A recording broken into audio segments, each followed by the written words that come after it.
सारे interesting stocks in news जानने के लिए, और उसमें सबसे पहला, वैसे आज कई सारे लार्ज ट्रेड्स लाइकली हैं सूत्रों के हवाले से। पहला इंटरग्लोब आशीष, क्योंकि इसी पर सबकी नजरें रहेंगी। अब तक गंगवाल फैमिली की तरफ से हमने देखा था वो धीरे धीरे करके मार्केट में अपना स्टेक ऑफलोड कर रहे थे। आज की ब्लॉक डील में संभावना है कि भाटिया फैमिली, भाटिया परिवार दरअसल करीब करीब 2% हिस्सा ऑफलोड करता हुआ दिखाई देगा, यानी कि 77 लाख शेयर बिकने के लिए आएंगे।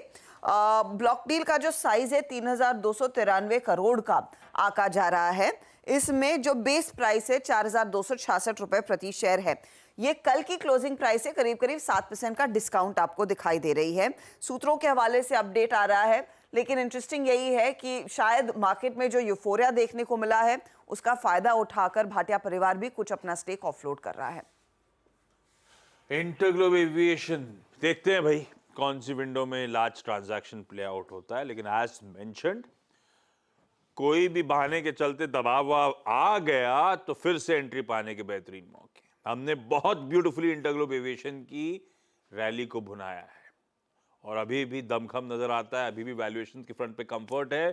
शायद 5 डिजिट का स्टॉक हो रहा है, तो इसमें किसी से बातचीत करने की जरूरत है नहीं। एक बार कंटिन्यूस सेशन की शुरुआत हो जाए, देखते हैं समीकरण कैसे बैठ रहे हैं, उसके बाद टेक्निकल पर्सपेक्टिव भी आपके सामने रख देंगे। ये हो गया इंटरग्लोब एविएशन, आज का टॉप फोकस वाला स्टॉक इंडिगो। ऐसे ही लास्ट ट्रेड होना है आईआरबी इंफ्रा पे।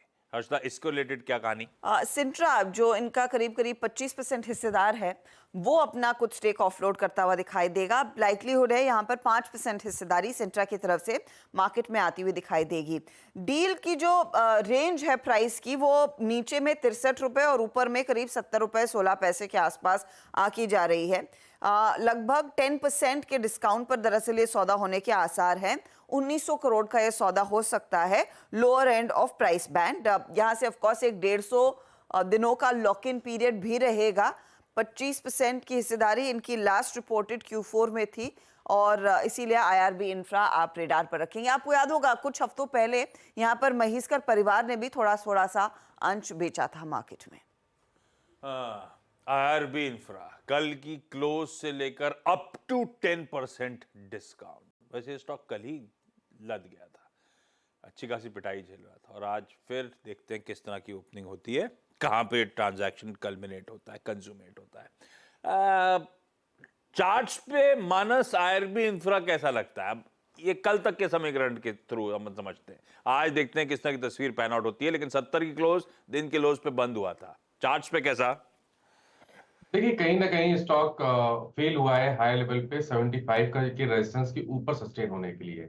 अब इम्पॉर्टेंट ये है कि अगर ये 68 के नीचे गया तो फिर आपको अपनी लॉन्ग पोजीशन से निकलना चाहिए, क्योंकि उस केस में आपको 58 रुपीज तक के भाव देखने को मिल सकते हैं। और फ्रेश खरीदारी अब तभी करें जब स्टॉक 76 77 के ऊपर सस्टेन करना शुरू करें। थोड़ा सा रुकिएगा, क्लैरिटी आज आ भी जाएगी। वैसे मैं अभी बीच में गया हुआ था नॉर्थ वेस्ट इंडिया, हर दूसरा प्रोजेक्ट, पूरा रोड कंस्ट्रक्शन, सारा काम IRB infra, toll collections IRB infra. गजब पैर जमा रखे हैं इन सब ने। वैसे कुछ इंफ्रा कंपनी आज ब्रोकरेज के रडार पे भी, उस पर आगे आऊंगा, ब्रोकरेज की चर्चा करेंगे। पहले क्योंकि लार्ज ट्रेड अपन ने शुरू कर रहे हैं आज, जो पॉसिबल ट्रेड्स हो सकते हैं उसमें पहला एक था इंटरग्लोब एविएशन, अगला आईआरबी इंफ्रा। ये तो सिलेबस पे था, आज सुबह अपडेट आया कि एक और होने की तैयारी हो रही है। और मामा अर्थ वाली कंपनी यानी कि होनासा कंज्यूमर में एक ब्लॉक होने के आसार हैं आशीष। यहाँ पर जो प्रीवियस इन्वेस्टर्स हैं उसमें फायरसाइड वेंचर्स हैं और साथ ही सोफिना वेंचर्स हैं, वो अपना कुछ हिस्सा ऑफलोड करते हुए दिखाई देंगे। 1% हिस्सा दरअसल दोनों ऑफलोड करेंगे। आज के इस ब्लॉक में अपडेट आ रहा है। फ्लो प्राइस करीब करीब कल की कंपैरिजन से प्राइस से अगर आप देखेंगे तो 8% के डिस्काउंट पर होता हुआ ये सौदा दिखाई देगा। बेस करीब 136 करोड़ के सौदे का है और ऊपर में 273 करोड़ एट द मोस्ट आता हुआ दिखाई देगा। फायरसाइड वेंचर्स 5.28% हिस्सेदारी होल्ड कर रहा है at the end of last quarter और सोफिना करीब 6%। दोनों 1% दरअसल स्टेक ऑफलोड करने के लिए मार्केट में आएंगे आज।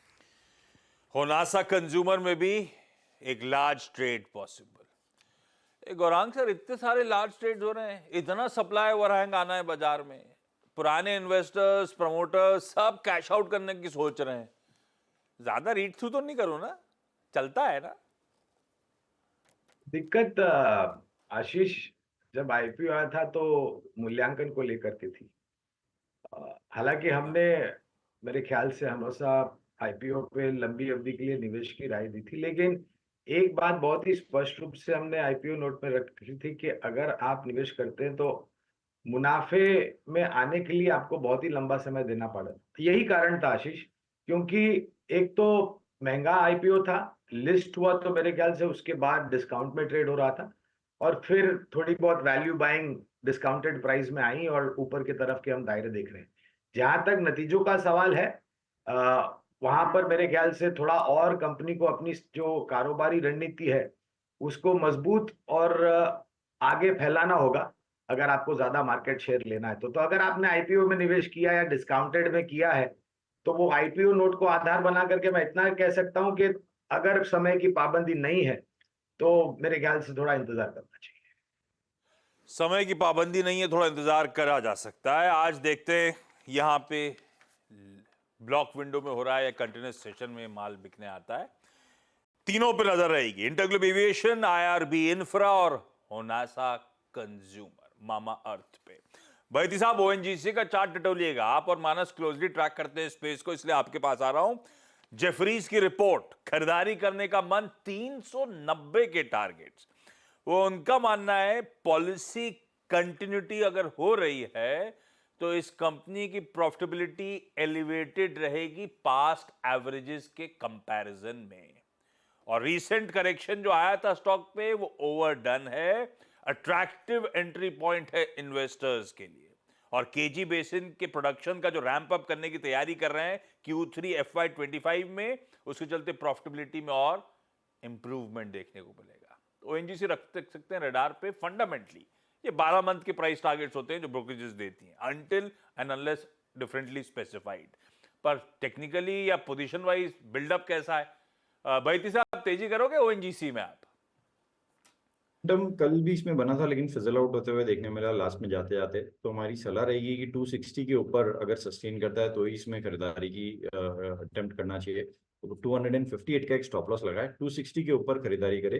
हमें लग रहा है ये शायद वापस एक पुल बैक देखने मिल सकता है इसमें, जो कि 267 तक के लेवल्स दिखा सकता है। 267 का फर्स्ट टारगेट एंड 272 के सेकंड टारगेट के लिए इसमें खरीदारी की जा सकती है 260 के ऊपर। अच्छा, प्रोड्यूसर साहब ने लिखा है कि सीमेंट, टाइल्स और पाइप्स फोकस में। हर्षदा से बात करिए, क्यों फोकस में? आशीष, कल हमने देखा है सीमेंट स्टॉक्स में एक बहुत तगड़ी रैली देखने को मिली। अल्ट्राटेक से रैमको इंडिया सब आसमान छू रहे थे। और कल दरअसल जो इस मोदी 3.0 यानी कि नई सरकार की कैबिनेट बैठक हुई है, उसमें प्रधानमंत्री आवास योजना को एक्सपैंड करने का फैसला लिया गया है। सरकार ने कहा है कि 3 करोड़ और अफोर्डेबल रूरल और अर्बन होम्स दरअसल ये बिल्ड करते हुए दिखाई देंगे। उस लिहाज से कमिटमेंट हाउसिंग नीड्स पर बरकरार है, इसीलिए सीमेंट कंपनियां एक बार फिर रेडार पर रहेंगी। और मैं इसे सिर्फ सीमेंट तक सीमित नहीं रखना चाहती हूँ, क्योंकि सीमेंट के साथ जो भी इंफ्रास्ट्रक्चर की जो एंसिलरीज है, जिसमें टाइल कंपनियां हैं, आपके पाइप स्टॉक्स है, केबल स्टॉक्स है, वो सभी रेडार पर होने चाहिए, क्योंकि क्लियरली यहाँ पर इन सब की डिमांड बढ़ती हुई दिखाई देगी इन 3 करोड़ घरों को बनाने में। इसीलिए पूरा पॉकेट आपके लिए इंफ्रास्ट्रक्चर या फिर आप कह सकते हैं हाउसिंग एंसिलरीज आप रेडार पर रखें। बिल्कुल ठीक है। ये मोदी 3.0 की पहला डिसीजन, उस कैबिनेट मीट का आउटकम जो कल शाम को होनी थी। पीएम आवास योजना के अंतर्गत 3 करोड़ घर बनाने की तैयारी। तो ये सब तरह के सेक्टर्स जो है आपने रडार पर रखिएगा। टेक्निकली एक बढ़िया सीमेंट स्टॉक तो गाबा सर ने हाईलाइट कर ही दिया है अपने टॉप कॉल के थ्रू, दालमिया भारत रडार पर रखिए। अच्छा, इसके चलते 2 स्टॉक्स, सतपुत्र साहब जरा चार्ट टटोलिएगा। कल रात में जब खबर देखी थी मैंने तो मेरे जहन में 2 आए थे, अब पता नहीं कितने सटीक बैठेंगे नहीं बैठेंगे। एनबीसीसी जो नोडल एजेंसी है सेंट्रल गवर्नमेंट की इंफ्रा डेवलपमेंट प्रोजेक्ट्स के लिए, और हटको जो नोडल एजेंसी है फाइनेंसिंग के लिए रेजिडेंशियल घरों के। ये दोनों भी रडार पे आते हैं, दोनों सरकारी कंपनीज। कोई चार्ज वार्ज पे टेक्निकली साउंड है या नहीं है? एनबीसीसी, हटको। आशीष जी, देखिए अगर हटको की बात करें तो मुझे लगता है एक रिएक्शन तो डेफिनेटली मिलेगा। बट द प्रॉब्लम इज कि ये अपने ऑल टाइम हाई के नजदीक है, तो आपको 280 285